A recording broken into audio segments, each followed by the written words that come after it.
మేడారం జాతర ప్రపంచంలోనే అతిపెద్ద ఆదివాసీ జాతర.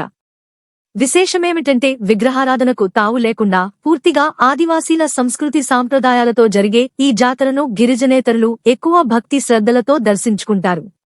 మేడారం అంటే కేవలం ఓ జాతర, ఓ ఉత్సవం కాదు.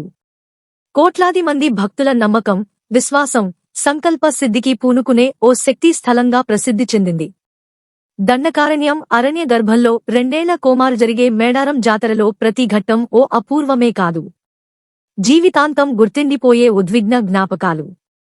4 రోజుల పాటు జరిగే మేడారం జాతరలో మొదటి 2 రోజులు గద్దెలకు చేర్చే కార్యక్రమాలు ఉంటాయి. జంపన్న, గోవిందరాజు, పగిడిద్దరాజు, నాగులమ్మతో పాటు సారక్కను మొదటి రోజు గద్దెలకు చేరుస్తారు.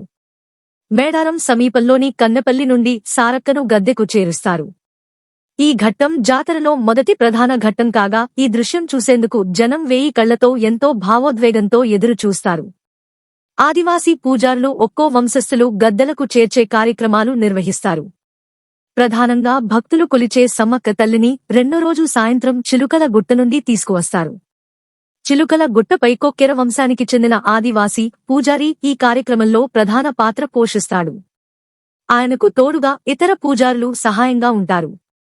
సమ్మక్క తల్లిని తరలించే సమయంలో చికులగట్టుపైకి ఎవరినీ అనుమతించరు. ఎండోమెంట్, పోలీస్, రెవెన్యూ అధికారులు ఎవరైనా గుట్టకింద తల్లి కోసం ఎదురు చూస్తుంటారు. పూర్తి వివరాలు వెల్లడించేందుకు ఆదివాసీ పూజారులు ఇష్టపడరు. మీడియా వారినెవరినీ చిలుకల గుట్టపైకి అనుమతించరు. తల్లిని గద్దెకు చేర్చే అపురూప ఘట్టం కోసం లక్షలాది మంది భక్తులు చిలుకల గుట్ట నుండి గద్దెల వరకు బారులు తీరి ఎదురు చూస్తుంటారు. తల్లిని గద్దెకు చేర్చే సమయంలో ములుగు ఎస్పీ శబరీష్ గాలిలోకి 5 రౌండ్ల కాల్పులు జరిపారు.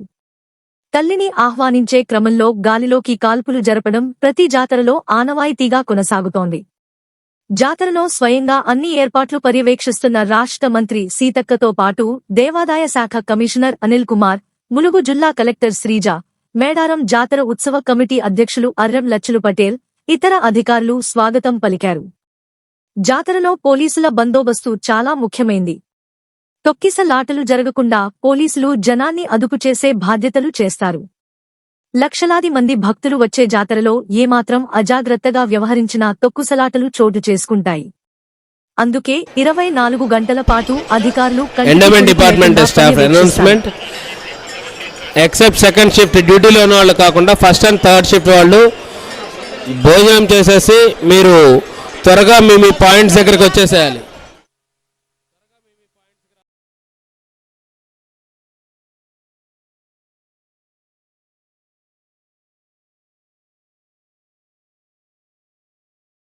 వచ్చి కలవాల్సిందిగా తెలియజేస్తాం.